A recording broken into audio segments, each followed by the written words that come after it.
person is on social media for about 2 hours and 27 minutes each day. That's about 870 hours per year, or 36 days, which is just a little longer than a month each year on your phone. Let's say you get your first phone at the age 14, which is actually being positive nowadays because there's literal babies with iPads. But just to stay for the positive side. Let's say the age 14 and you live until 72, which is the global average lifespan of a human being. Now that's 58 years of your life with a little device in your pocket. Now if you spend 2 hours and 24 minutes each day like the average person, that ends up being 50,406 hours you are spending on your phone, which is the equivalent of 2,103 days, or just around 6 years of your life, just doom scrolling. Think about how much can happen in 6 years. Think about where you were 6 years ago. Your life was probably completely different. I know mine was. It was completely different people, completely different things. I was like a completely different person. And the scary part is this is not even considering our TV show and movie screen time either. Do you remember the last thing you looked at? Because even if you happen to this time, I bet you can't every time. Because it's not important to us. Even including streaming services. Do you remember that show 2 years ago you spent 80 hours watching? Can you tell someone a very detailed recap of each and every episode? You can't. I can barely even tell you the show that I just watched before the one I'm previously telling. I have to think about what was it that I watched. So that's 6 or more years of your life that you can't even recall. And yeah, it's not consecutive, but it's still pretty damn bad. Think about how productive you could have been in that time.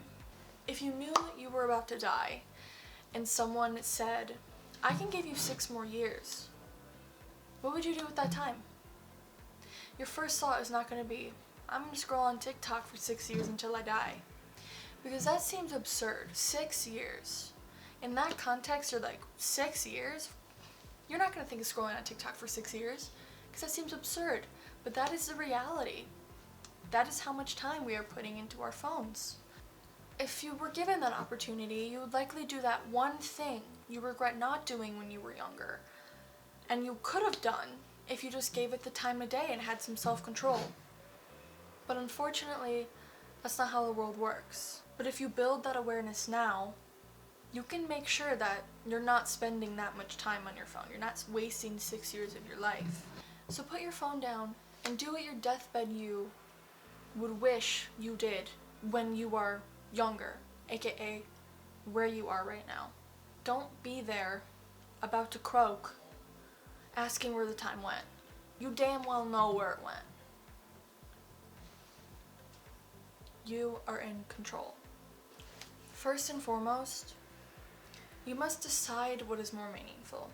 Is it the people around you? The conversations, the connections you're trying to build? Or is it the few posts on Instagram? Which one is really going to last longer? Which one is more rewarding?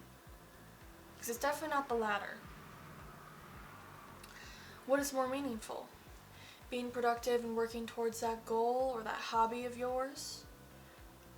Or death scrolling on TikTok when there's no bottom? There may be instant gratification, but I guarantee you there's no pride.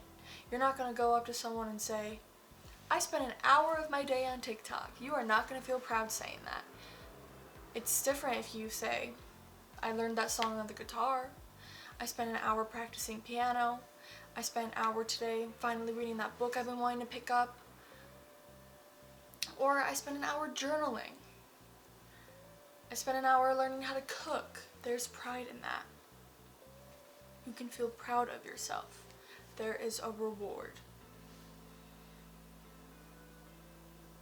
It's not just temporary, like what social media gives you with that instant dopamine hit.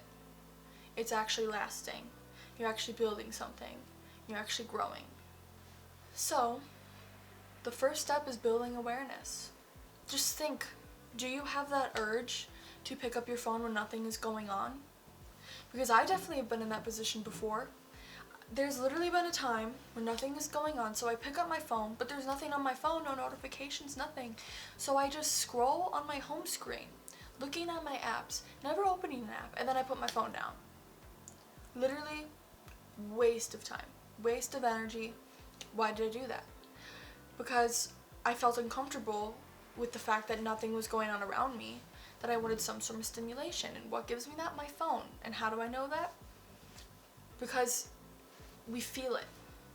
It's a chemical reaction and it's subconscious, but we feel it, which is why we feel drawn to our phones. It's why we get anxious when they're not by us.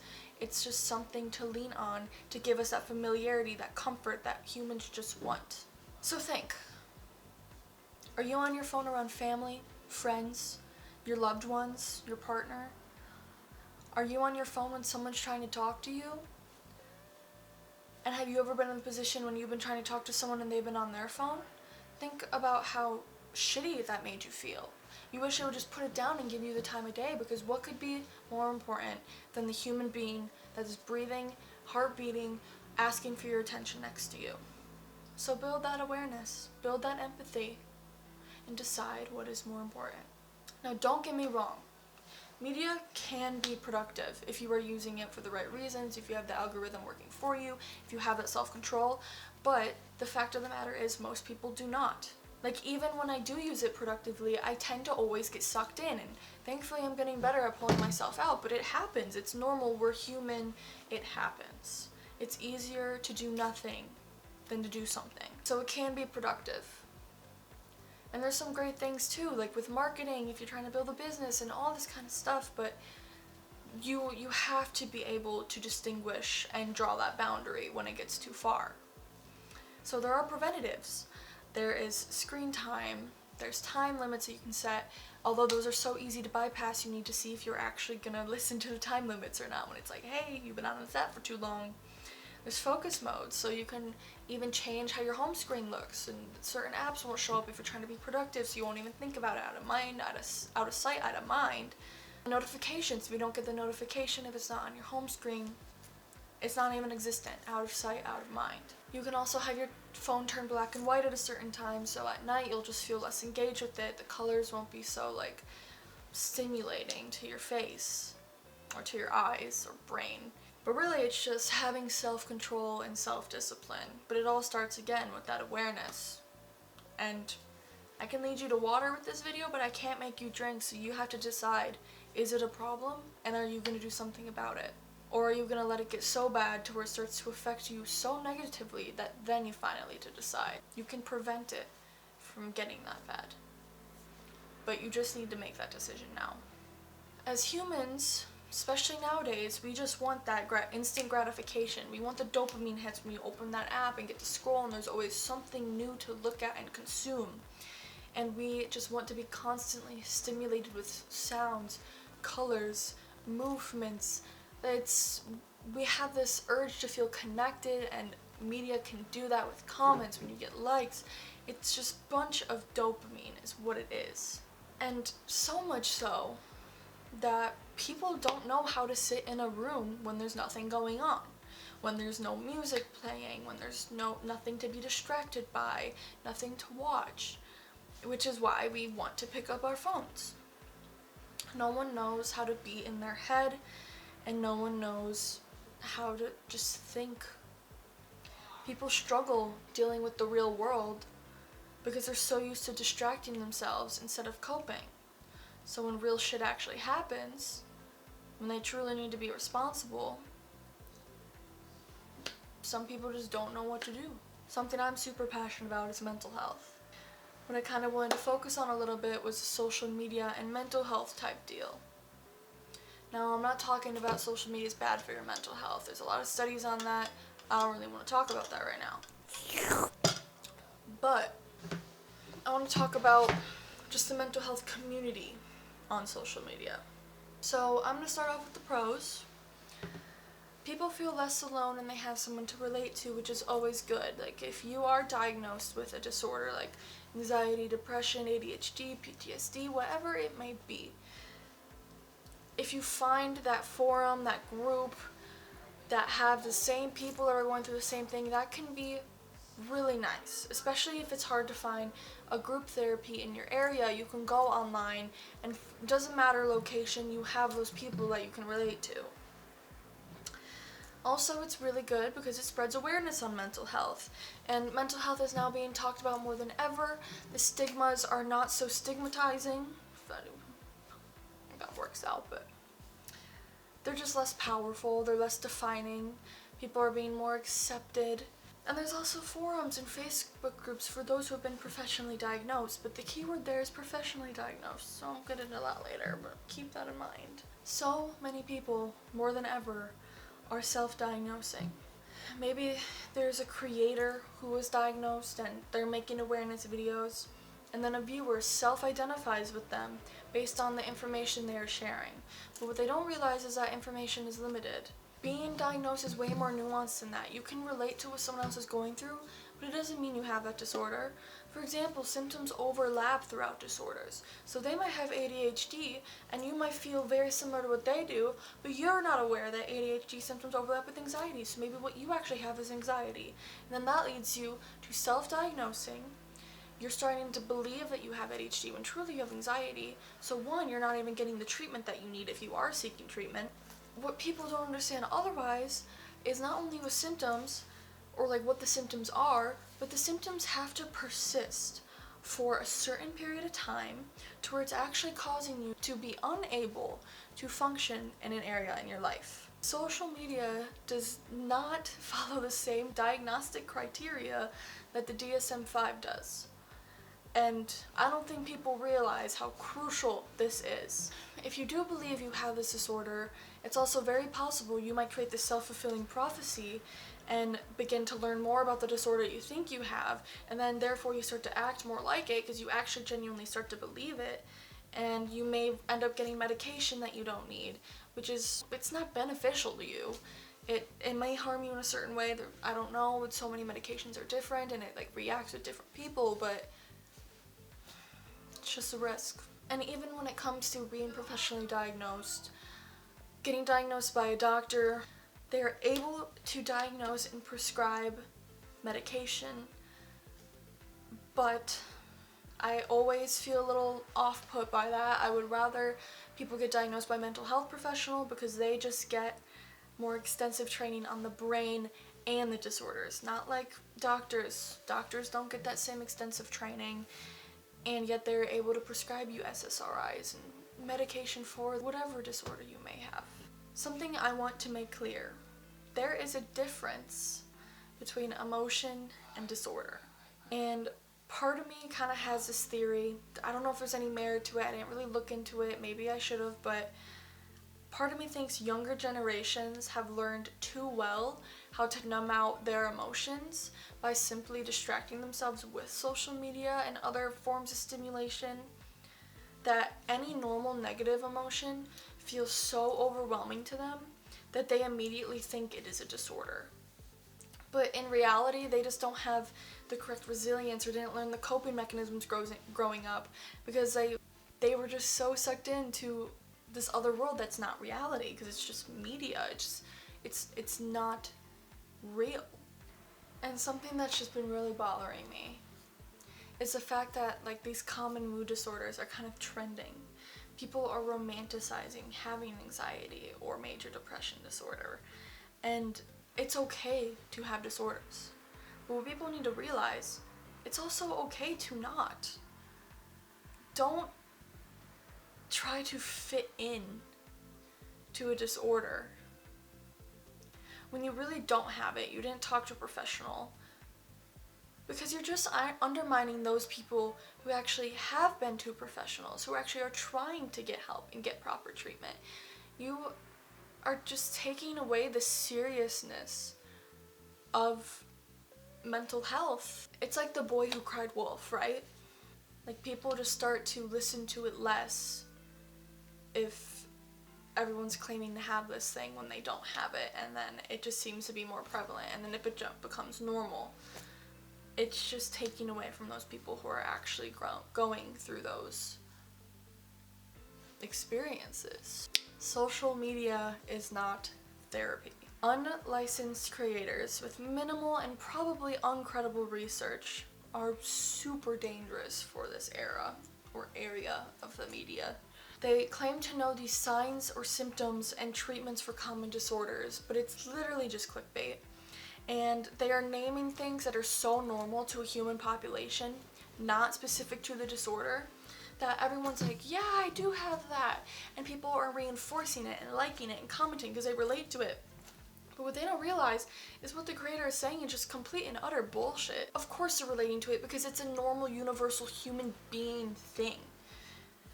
So I have a few examples. There's this account called ADHD Lifestyle. And not only do they just post the same videos over and over in different fonts and formats, just saying the same misinformation, but I'll show a few examples. 5 signs that ADHD people like hate or cannot stand. One of them being, you hate slow walkers. Slow walkers or any sluggish pace can frustrate as it clashes with the ADHD need for speed and efficiency. For one, I feel like if anything that's more anxiety. And I think people just in general hate slow walkers, like they hate slow drivers too.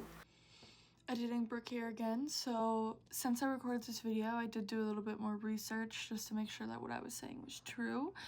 And as for the speed and efficiency when it comes to ADHD, research actually shows people with ADHD struggle to process speed and efficiency. So there truly is no need for that. They tend to process things slower, which is why they struggle in their day-to-day lives.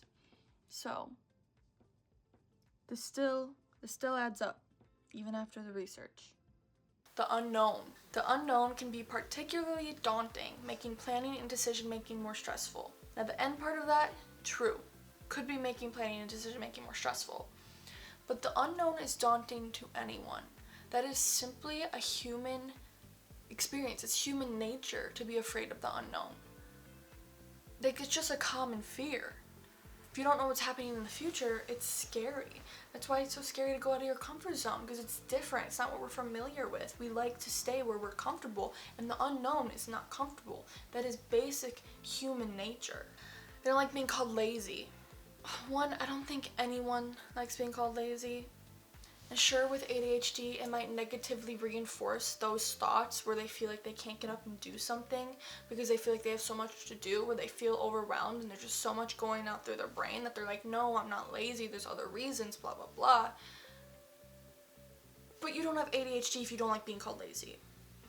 While there is some merit to these, and you can definitely work it in with different experiences for those who actually are diagnosed with ADHD, what I have a problem with is the fact that people are self-diagnosing because they're like, I don't like being called lazy, I don't like the unknown, when it is way more nuanced. Like I said before, way more nuanced than that. Last minute changes. I don't have ADHD. I hate last minute changes. Some people just like to be planned and organized. It does not mean you have ADHD. That is not causational. Sure, there might be correlation between these, but my problem is the fact that it is not causational. And as you see here, there's literally just the same post, same things being said, different font. There's so many of these videos on this account. So, then there's another one.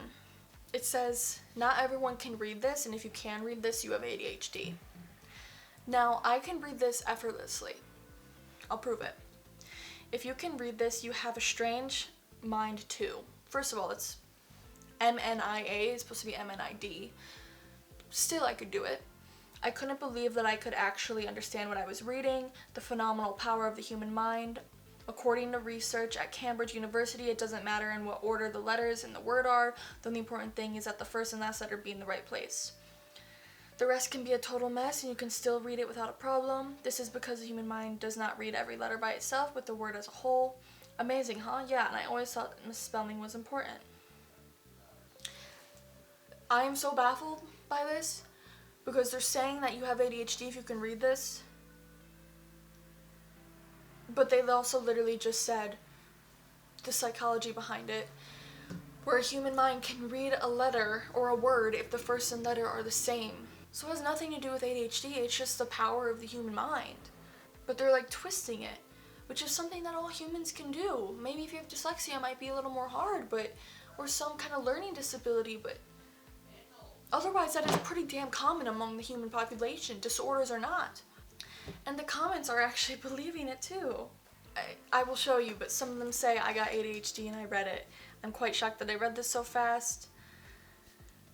Should at least included the rest of the letters to make because and whole. Maybe that's just my OCD.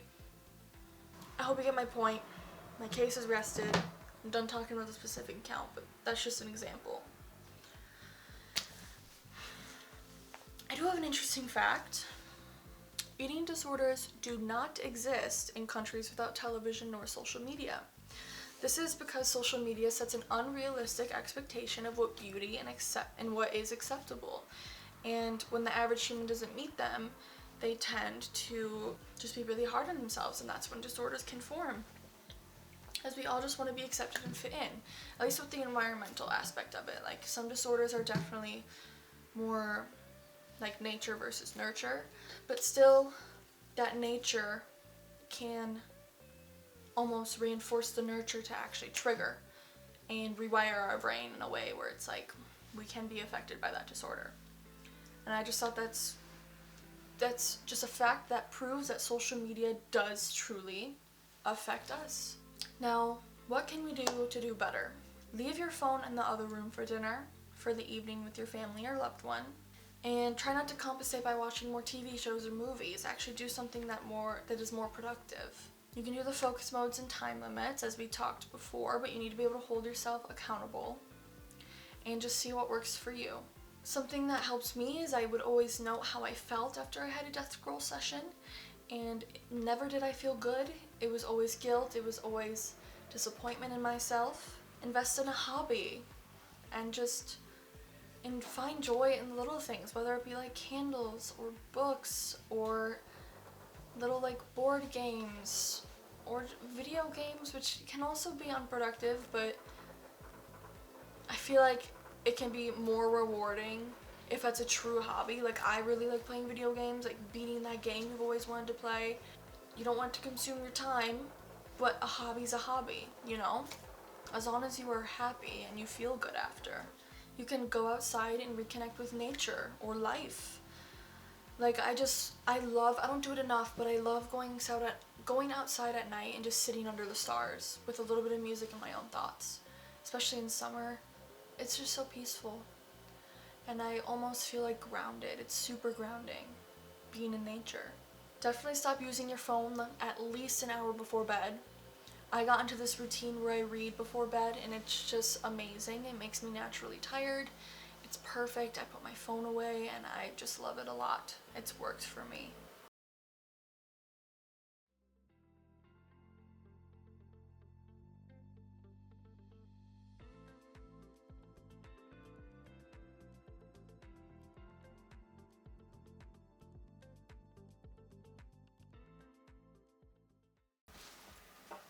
Okay, so my camera died right when I was about to finish up. So let's go before it dies again, because I only charged it for like 5 minutes. Another option or idea is to have an accountability partner. So if you and someone that you're close with or someone you know agrees they also want to be off their phone, not as often, actually like talk to each other about it. Keep track of your progress. Let them know what you did and what is working for you and what isn't working for you. And just speaking about it and having that like opportunity of being ashamed that you didn't live up to it, and having someone actually be able to hold you accountable to that might make you more likely to actually do it. Another option is exercise. It's kind of an indirect thing that can help, but exercising, especially early in the morning, can make you feel more productive and just more motivated to do more productive things throughout the day. And it'll help you create the sense of control, because you are deciding to do this thing and you're actually doing it. You'll feel like you can actually take control of your social media usage more. If you have certain apps that you find yourself using, whether it be games, media, TV, cancel that subscription on Netflix. Delete the app. that you're playing. Delete Jetpack Joyride, delete Block Blast. Even if you don't delete your social media account, delete the app. So if you want to go on it, you have to use the website. So it's a few extra steps that'll probably just annoy you, and hopefully you won't go on it as much, period. This may be really hard at first, but the more you detox, the easier it will get. I think you'll find that you're able to reconnect with yourself and others much easier. So, just some food for thought. Thank you guys for watching. I hope you enjoyed. And I hope you won't let social media consume your life.